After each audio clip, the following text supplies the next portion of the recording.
Hello tout le monde, c'est Colepi pour No Liking Trading. On se retrouve pour la petite vidéo analyse milieu de semaine. Toujours le même programme, analyse du Bitcoin, analyse de l'Ethereum, la grosse capitalisation, c'est elle qui drive le marché des crypto-monnaies. Et ensuite, on passera aux altcoins que vous m'avez demandé sur le Discord. Alors, on va passer directement sur le graphique du Bitcoin. Il n'y a pas beaucoup de news économiques, donc pas trop d'intérêt de passer dessus. Vous connaissez les news côté géopolitique, donc je vais pas, pareil, revenir dessus. Pour moi, on a ici deux points d'intérêt, on va dire. Donc on a tout d'abord le Monday High. Donc Monday High, toujours intéressant à surveiller. Il y a des gens qui, début de semaine, prennent une position short. Peut-être qu'ils ont eu raison jusqu'ici, mais s'ils n'ont pas pris leur profit, on peut potentiellement venir chercher juste ici.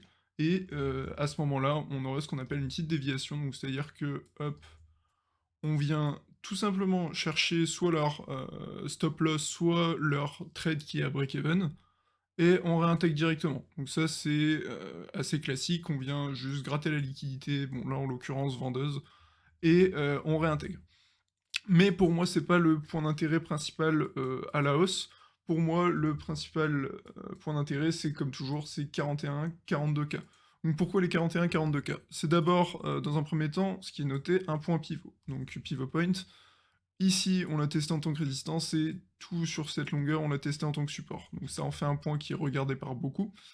On a également toute cette zone ici, donc c'est de l'imbalance ou fair value gap, c'est exactement pareil. Donc ça veut dire que globalement, il y a des ordres ici qui sont restés en négatif et généralement, quand il y a des gaps comme ça, le marché il vient les combler. Qu'est-ce que j'appelle il vient les combler? Soit il vient faire une mèche et il prend tous les ordres qu'il y a à gratter ici, soit on vient pas la combler dans l'immédiat. Mais généralement, le marché, il aime pas trop laisser des gaps comme ça, et on vient assez rapidement les combler. Donc en plus de ce pivot point ici, on a également NPOC. Donc NPOC, qu'est-ce que ça signifie? C'est Naked Point of Control, ou point de contrôle qu'on n'a jamais été retesté. Donc vous voyez, là j'ai activé le VPSV, et ici il y a un Point of Control. Donc pourquoi pas venir combler l'imbalance, venir toucher la Naked Point of Control, et refaire une jambe baissière. Donc à ce moment-là, ce qui est assez clair pour moi, c'est que en 4 heures, la structure aura très clairement changé. Parce que là, le dernier creux en 4 heures, il est ici. Hop.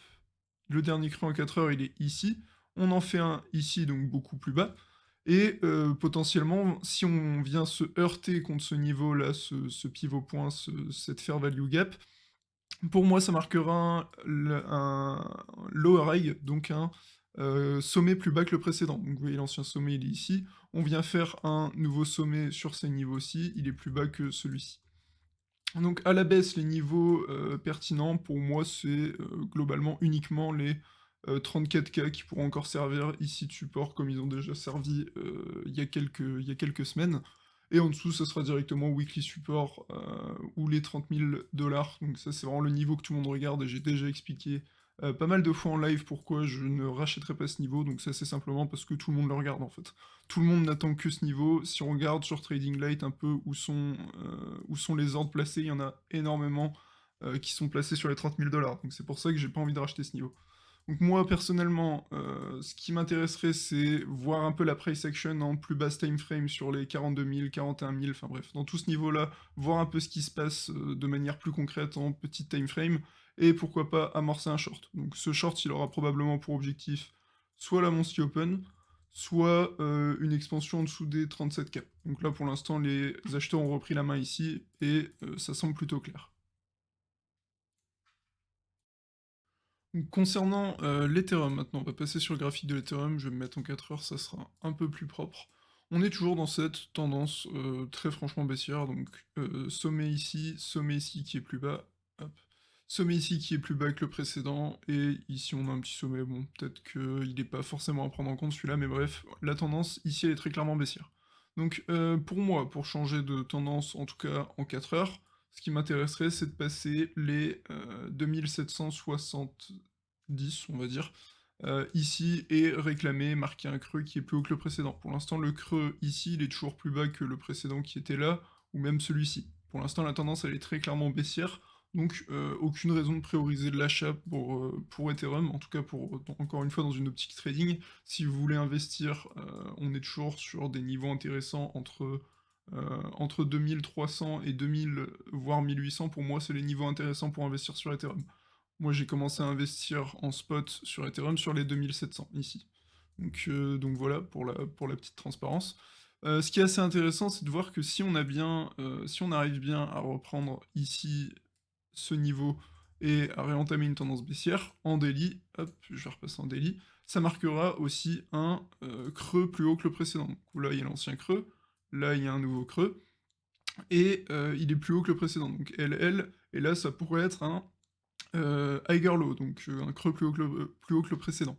Donc pour confirmer une tendance daily, on pourrait considérer que la MSB, elle se situe, sur ces niveaux, hop, à peu près.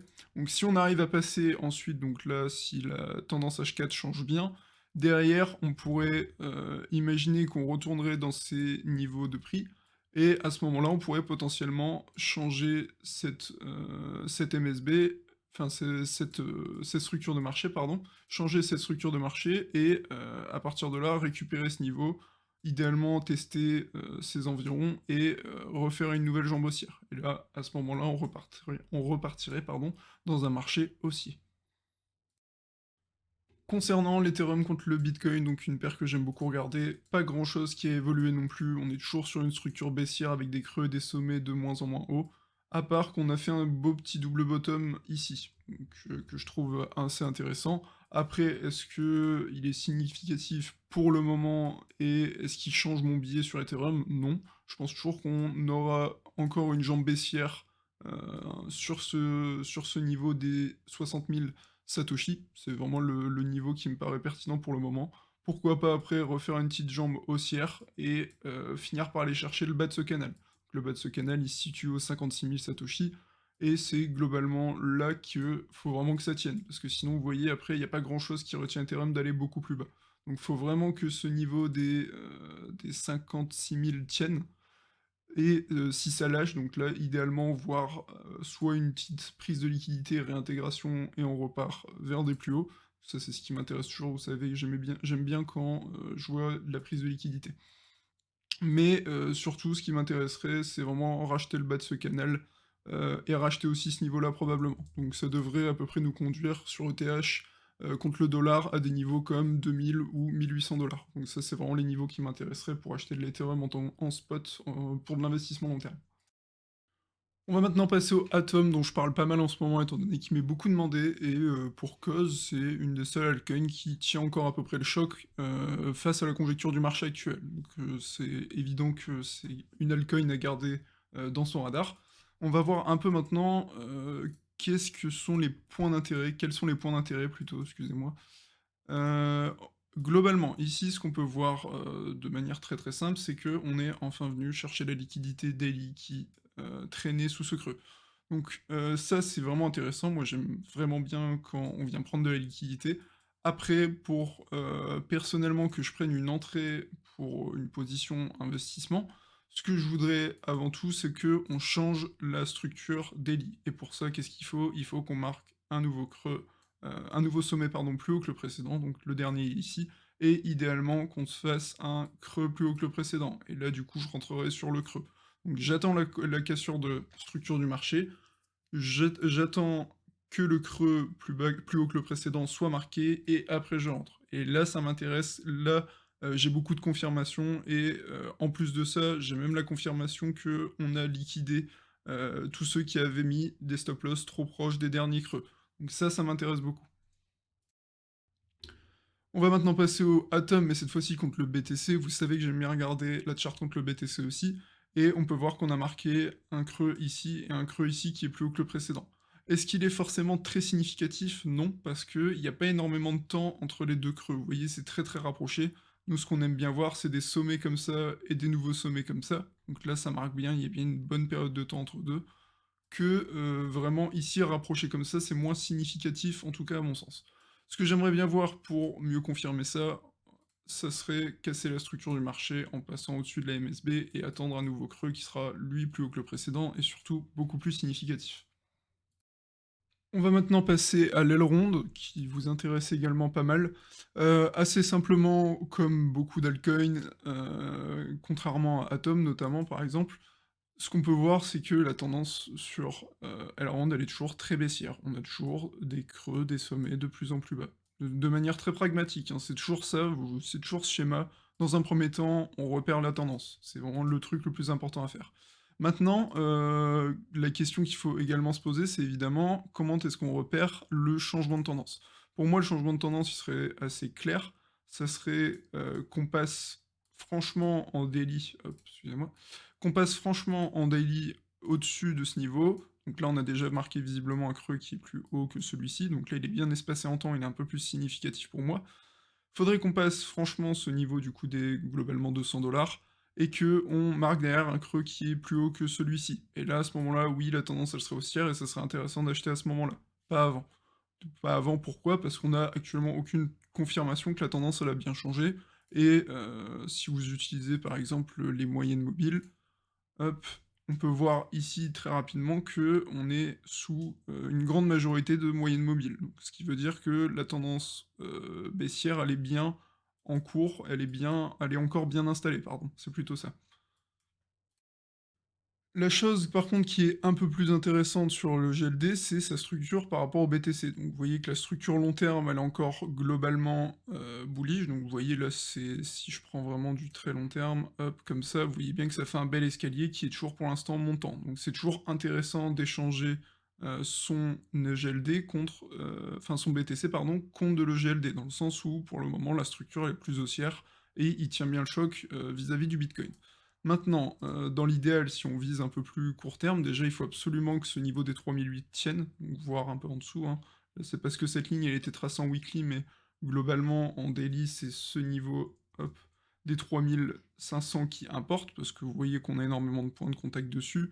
C'est un niveau que beaucoup de gens regardent et c'est un niveau qui doit tenir. En dessous, déjà, la structure, très long terme, weekly, elle changerait, nettement et en plus de ça, hop, pour moi, l'idéal, ce serait que on passe ce niveau des 5000, enfin 4900 satoshi franchement, et que comme d'hab, on marque un creux qui est plus haut que le précédent. Donc pour la conclusion, je dirais que dans une large majorité, il y a toujours pas de changement de tendance qui est, détecté, en tout cas pour ma part, sur une majorité du marché des crypto-monnaies. On est toujours en une tendance clairement baissière et ça se remarque sur la capitalisation boursière. On a bien toujours des creux, et des sommets de plus en plus bas, ce qui signifie qu'on est simplement dans une tendance baissière bien installée. Pour le moment, on a l'air d'avoir un peu de mouvement, sur ce niveau, donc sur ce niveau des 1,6 milliards, 1000 milliards pardon, 1600 milliards de dollars. Pourquoi ce niveau il est assez intéressant? Donc s'il tient, c'est pas mal intéressant, assez simplement parce que ici, hop, c'est un niveau, hop, pardon, résistance. C'est un niveau sur lequel on a buté ici, et c'est un niveau qui a servi de réaction également, il y a pas si il y a quelques jours, enfin ce début d'année, en janvier. C'est un niveau qui a servi aussi et pour le moment, il a tenu. Donc si on fait un double top ici et qu'on arrive ensuite à s'affranchir des, 2 000 000 de capitalisation, ça pourrait être vraiment intéressant pour l'ensemble du marché des crypto-monnaies. Voilà pour aujourd'hui l'équipe, j'espère que ça vous aura aidé, j'espère que ça vous aura plu. Si c'est le cas, comme d'habitude, n'oubliez pas le j'aime et l'abonnement, ça fait toujours plaisir, c'est important pour soutenir la chaîne. Je vous invite également à rejoindre le Discord, et un truc que je dis pas souvent sur la chaîne YouTube, mais n'hésitez pas si vous avez des questions à me mentionner sur le Discord, j'essaierai d'y répondre. Et pour terminer, notre partenaire officiel pour trader les crypto-monnaies, c'est Bybit, et vous trouverez un lien de parrainage dans la description. Sur ce, je vous souhaite une bonne fin de semaine et surtout un bon trading. Salut!